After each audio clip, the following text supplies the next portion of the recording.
আসসালামু আলাইকুম। এসএসসি 26। তো তোমাদের তো এখন খুব গুরুত্বপূর্ণ সময় চলছে, কিছুদিন পরেই পরীক্ষা। তো আজকে ভাইয়া তোমাদের সাথে এই সময়ে হায়ার ম্যাথ যে সাবজেক্টটা আছে, এই হায়ার ম্যাথ সাবজেক্টে কিছু কমন মিস্টেক তোমরা করে ফেলো, যেটার কারণে ম্যাক্সিমাম স্টুডেন্ট কিন্তু পরবর্তীতে যে তোমার পরীক্ষা আছে সেই পরীক্ষাতে সেই লেভেলের ধরা খাবে।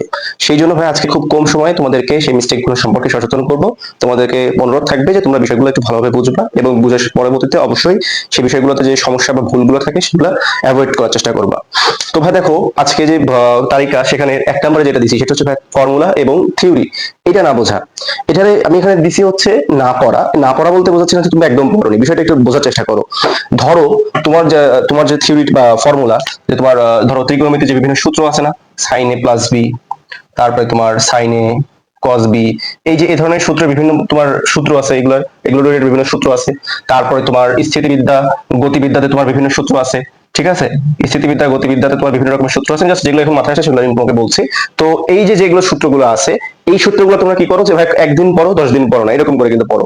কিন্তু দেখা যায় কি এই সূত্রগুলো তোমার এমসিকিউ এন্ড সিকিউ উভয় ক্ষেত্রে কিন্তু খুবই কাজে লাগে। কিন্তু ওই যে একদিন পর 10 দিন পড়ো না, এটার কারণে পরীক্ষার হলে কি দেখা যায় যে এই সূত্রটা ভাই তোমার মাথায় আবছা আবছা করে মাথায় আসে, সম্পূর্ণভাবে কিন্তু আসে না। তোমার পরীক্ষা হলে তুমি বিষয়টা বুঝবা, তোমার পরীক্ষা হলে কিন্তু লাগবে কি একদম ফুল ক্লিয়ারেন্স, ফুল, যেটা তুমি করতে পারবে যে না ঠিক আছে 100% এটা আমি যেটা করছি, যেই প্রশ্ন চাইছে, ডেটা চাইছে, আমার মাথায় যে সূত্রটা আছে ফর্মুলা 100% কারেক্ট।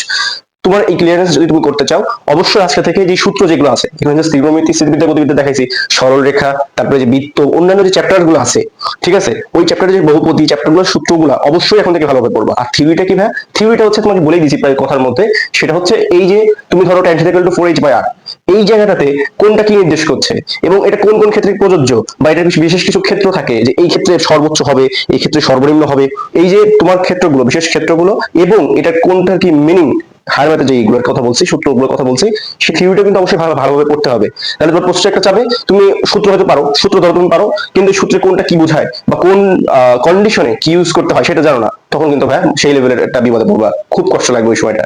ওই সিচুয়েশন অ্যাভয়েড করতে গেলে অবশ্যই এই জায়গাটাতে আজকে থেকে তোমরা সতর্ক হয়ে যাও, সেটা হচ্ছে ফর্মুলা বা থিওরির বিষয়টা তোমরা এখন থেকে ভালোভাবে পড়বা, ভালোভাবে পড়বা।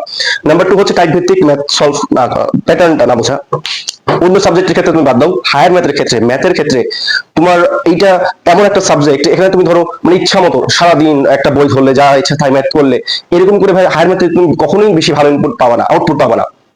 হায়ার ম্যাথের ক্ষেত্রে আউটপুট পাওয়ার জন্য বেস্ট ওয়ে হচ্ছে তুমি প্রত্যেকটা চ্যাপ্টারের প্যাটার্ন গুলো কি করো, ইম্পর্টেন্ট যে প্যাটার্ন গুলো, এখন যেহেতু তোমাদের শেষের সময়, এখন আবার প্যাটার্ন দেখতে গেলে দেখবা যে একটা চ্যাপ্টারে ভাই তোমার 40টা প্যাটার্ন, 30টা প্যাটার্ন বেড়েছে, 40-30টা প্যাটার্ন পড়ার সময় নাই, তোমার এখন পড়তে হবে 15-20টা সর্বোচ্চ, যে এই চ্যাপ্টারের 15টা এমন ইম্পর্টেন্ট প্যাটার্ন আছে যেখান থেকে প্রশ্ন বারবার রিপিট হয় যেখান থেকে আসে, ওই প্যাটার্ন গুলো তোমাকে ফলো করতে হবে। কারণ প্রশ্ন হলে কিন্তু পরীক্ষা হলে তুমি কিন্তু প্রশ্ন ভাই তুমি নতুন ভাবে ম্যাথ মানে ভেবে ওই আইনস্টাইন বা বিজ্ঞানীদের মতো তুমি নতুন ম্যাথ বানাবা বা ভেবে সলভ করবা, ওই টাইম তো তোমার নাই। তোমার কাছে 2 ঘন্টা টাইম আছে, 2 ঘন্টা টাইমের মধ্যে তোমার জাস্ট ব্রেনে প্যাটার্নটা থাকবে, তুমি জাস্ট যে খাতায় যে সুন্দরভাবে প্যাটার্ন অনুযায়ী লিখবা। সো অবশ্যই আজকে থেকে এই কাজটা তোমরা শুরু করো, যে তোমরা যেই চ্যাপ্টারে সব করছো, ধরো তুমি যদি সরলরেখা করে থাকো, সরলরেখার প্যাটার্ন যেগুলো আছে, যে লম্ব হলে মানে কোন সূত্র বা কোন তোমার শর্ত খাটে, সরলরেখাগুলোর ক্ষেত্রে তোমার যে দুইটা সরলরেখার তোমার ছেদ করলে, পরস্পর ছেদ করলে তাদের ছেদ বিন্দুগামী যে রেখাটা যায়, সেই রেখাটার ক্ষেত্রে তোমার সরলরেখার সমীকরণটা কি হবে, বা কোন সূক্ষ্মকোণ বা স্থূলকোণ উৎপন্নের ক্ষেত্রে সেই শর্তগুলো কি হবে, এই যে শর্ত এটা একটু পড়বা, কিন্তু এই ধরনের প্রশ্ন আসলে কিভাবে সলভ করতে হবে, প্যাটার্নটা যে কোন প্যাটার্নে সলভ করতে হবে, সেইটা কিন্তু ভাই ভালোভাবে অবশ্যই আজকে থেকে তোমরা পড়ে যাবে। তাহলে অবশ্যই এই জাতীয় তোমরা সমস্যা থেকে খুবই ভালো একটা রেজাল্ট পাবা যদি এগুলো বাদ দিতে পারো এটা সমস্যাটা। নাম্বার 3 যেটা দিয়েছি, বোর্ড কোশ্চেন অ্যানালাইসিস না করা। ভাই শেষ সময় এসে তোমরা এই কাজটা খুবই গুরুত্বপূর্ণ, বোর্ড কোশ্চেন। কেন? কারণ দেখো ভাই সাররা কিন্তু কি করে, তুমি যত যাই বলো, তোমাদের এবার এসএসসি 26 আমি বলতে পারি যে যে প্রশ্নগুলো করবে সেই প্রশ্নগুলোর মধ্যে দেখবা 80% বা 70% প্রশ্ন দেখবা প্রিভিয়াস ইয়ারের প্রশ্ন। ওটা তো হুবহু দেয় না, মাঝে মাঝে হুবহু দেয়, কিন্তু হুবহু দিবে না, কিন্তু ওটা টাইপ ভিত্তিক দেখবা যে তুমি কমন পেয়ে যাবা। কেন? কারণ সাররা তো ভাই নতুন প্রশ্ন ওরকম মেক করে না, সাররা আগে যেগুলো আছে এগুলো সব এস্টাবলিশড জিনিস, না নতুন তো কিছু তোমার আসেনি, তোমার এই জিনিসটা বোঝা উচিত। তো তোমার যে সিলেবাস, ওই সিলেবাসে কিন্তু তোমার 10 বছর আগে যে সিলেবাস ছিল, 10 বছর পরে একই সিলেবাস আছে, নতুন কিছু কিন্তু এখন পর্যন্ত সংযোজন হয়নি। 5 বছর শর্ট সিলেবাস গেছিল, কিন্তু ফুল সিলেবাসের কথা আমি বলছি, আগে যেটা ছিল এখন কিন্তু সেটাই আছে ফুল সিলেবাসের ক্ষেত্রে। তাই সাররা কিন্তু আর কাজ কাম নাই যে অতিরিক্ত কোনো নিয়ে আসবে, এখানে কি করে 10% প্রশ্ন বা 20% প্রশ্ন সর্বোচ্চ এমসিকিউ সিকিউ মিলাই তোমার আলাদা আসতে পারে, কিন্তু বাকি যে 80% 70% হুবহু তুমি বিগত বছরের যে বোর্ড কোশ্চেন গুলো আছে যদি অ্যানালাইসিস করো ভালোভাবে, বা তুমি হয়তো ইউটিউবে কোনো ভাইয়ের ক্লাস দেখতে পারো, ভালোভাবে আমি তোমাদের বলবো তোমরা নিজে অ্যানালাইসিস করলে নিজের পরিশ্রমটা একটু তখন আরেকটু সজাগ হয়ে বা আরেকটু ভালো লাগা কাজ করে, বা বোঝাটা আরেকটু সহজ হয়। কিন্তু ইউটিউবে দেখতে পারো ভাইদের ক্লাস, কিন্তু অবশ্যই অ্যানালাইসিস করতে হবে। বোর্ড কোশ্চেন অ্যানালাইসিস করলে তোমরা সেই লেভেলের একটা আউটপুট পাবা। তোমরা অনেকটা বলে দিতে পারবা যে ভাই এবার প্রশ্ন কি আসবে, সহজ কথা। সুতরাং অবশ্যই বোর্ড কোশ্চেন অ্যানালাইসিসের বিষয়টা আজকে থেকে গুরুত্ব দিয়ে তোমরা শুরু করো। যে টেস্ট পেপার আছে ওখান থেকে দেখবা বিগত বছরের মোটামুটি 10 বছরের প্রশ্ন তুমি যারা অ্যানালাইসিস করো, ইনশাআল্লাহ তোমরা একটা ধারণা পাবা যে এবার কি প্রশ্ন করতে পারে। নাম্বার 4 যেটা আছে সেটা হচ্ছে মডেল টেস্ট বা সমচিত্র এক্সাম না দেওয়া। আমি মডেল টেস্টের ব্যাপারে বারবার তোমাদেরকে গুরুত্ব দিই কেন, দেখো একটা তুমি যুদ্ধে যাওয়ার আগে যদি তুমি ভালোভাবে একটু প্র্যাকটিস করো, বা ঢাল তলোয়ার দিয়ে তুমি তোমার এলাকায় বা তোমার এলাকায় যারা আছে ওদের সাথে যদি প্র্যাকটিস করো, বা ওই যুদ্ধে যে কাজগুলো করা লাগবে, তোমার হয়তো আক্রমণ করা লাগবে, ভালোভাবে অনেকক্ষণ টিকে থাকা লাগবে, কাজ করা লাগবে, তো ওই যে ওগুলো যদি তুমি একটু আগে অ্যাডভান্স প্র্যাকটিস করো, তাহলে ওই প্র্যাকটিসটা তুমি মেন এক্সামে যে কিন্তু সেই লেভেলের আউটপুট পাবা।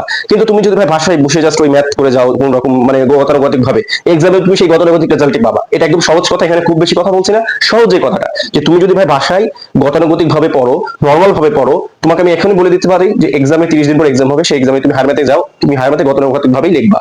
তোমার মধ্যে যদি স্পেশাল কিছু না থাকে, কয়েকটা পার্সেন্ট স্টুডেন্টস থাকে ওগুলো স্পেশাল, কিন্তু স্পেশাল কিন্তু এক্সাম্পল না, এক্সেপশনাল কখনো এক্সাম্পল হয় না। অ্যাভারেজ স্টুডেন্টের কথা, অ্যাভারেজ যে স্টুডেন্টস আমার মতো আছো তাদের কথা আমি বলছি।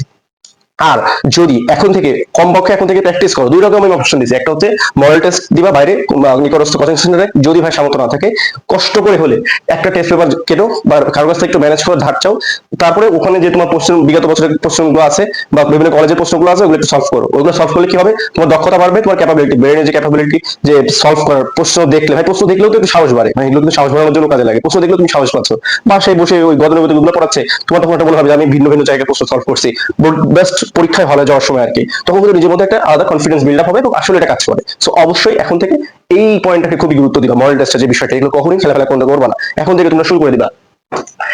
আর সব শেষে এটা দিচ্ছি প্রচন্ড উত্তেজনার সাথে নতুন চ্যাপ্টার শুরু করার যে একটা আকাঙ্ক্ষা, হয়তো তুমি ডিফারেন্সিয়েশন বা ইন্টিগ্রেশনের কোনো একটা চ্যাপ্টার শুরু করোনি, এখন মাত্র আছে 30 দিন, দেখছো যে খুব ইম্পর্টেন্ট চ্যাপ্টার, এখান থেকে কি করব কি হবে এই শুরু করে দিলে, এইটা তোমার জীবনে নিয়ে হায়ার ম্যাথের ক্ষেত্রে সবচেয়ে বড় একটা ভুল হবে যদি এই কাজটা তুমি কোনোভাবে করে ফেলো।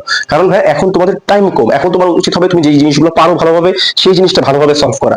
এই যে তুমি এখানে যে কাজটা করতে পারো, আমি সহজভাবে যদি বলি, নতুন চ্যাপ্টারের ক্ষেত্রে তুমি এমসিকিউ যদি সিকিউর করতে চাও, ইম্পর্টেন্ট যে টপিকগুলো পড়বা, ধরো তুমি ডিফারেন্সিয়েশন ধরো পড়োইনি, ডিফারেন্সিয়েশনটা ধরো তুমি পড়োইনি, তাহলে তুমি ডিফারেন্সিয়েশনের ইম্পর্টেন্ট যে টপিকগুলো আছে, যে তোমার এই যে ইগুলা ঢাল নির্ণয়, সরলরেখার বক্ররেখার ঢাল নির্ণয়, তারপরে তোমার ওই যে সমীকরণ দুইটা, যে তোমার একটু মনে করতেই হচ্ছে যে তোমার অভিলম্ব আর আরেকটা সমীকরণ ছিল, বক্ররেখার সমীকরণ এবং অভিলম্বের সমীকরণ, এই যে ইম্পর্টেন্ট যে টপিকগুলো আছে, এই টপিকগুলো এগুলো তো এমসিকিউ এর জন্য ইম্পর্টেন্ট। আবার তোমার যে এল হসপিটাল স্টোন সবচেয়ে গুরুত্বপূর্ণ, যেটা ডিফারেন্সিয়েশনের যে এইগুলোর ক্ষেত্রে খুব গুরুত্বপূর্ণ, অ্যাডমিশন এটা খুব পাবা, এল হসপিটাল স্টোন, ওই তিনটা চ্যাপ্টার দেখবা যে মেন ইম্পর্টেন্ট যে কিওয়ার্ড গুলো আছে বা কি যে সূত্রগুলো আছে বা টপিকগুলো আছে, ওটা বলে যথেষ্ট এনাফ নিউ চ্যাপ্টারে। যদি তুমি এমসিকিউটা শতভাগ থাকতে চাও, তাহলে ভাই ওখান থেকে আসবে, আমি শিওর হয়ে বলতে পারি।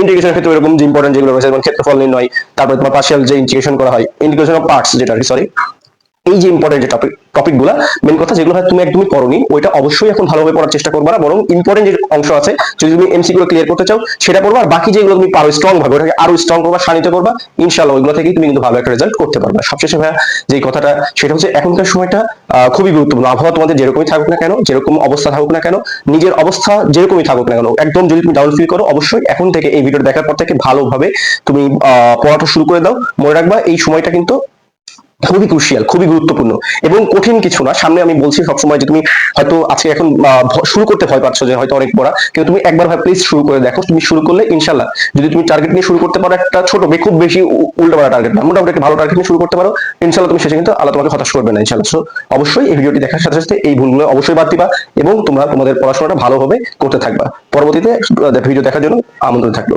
আসসালামু আলাইকুম।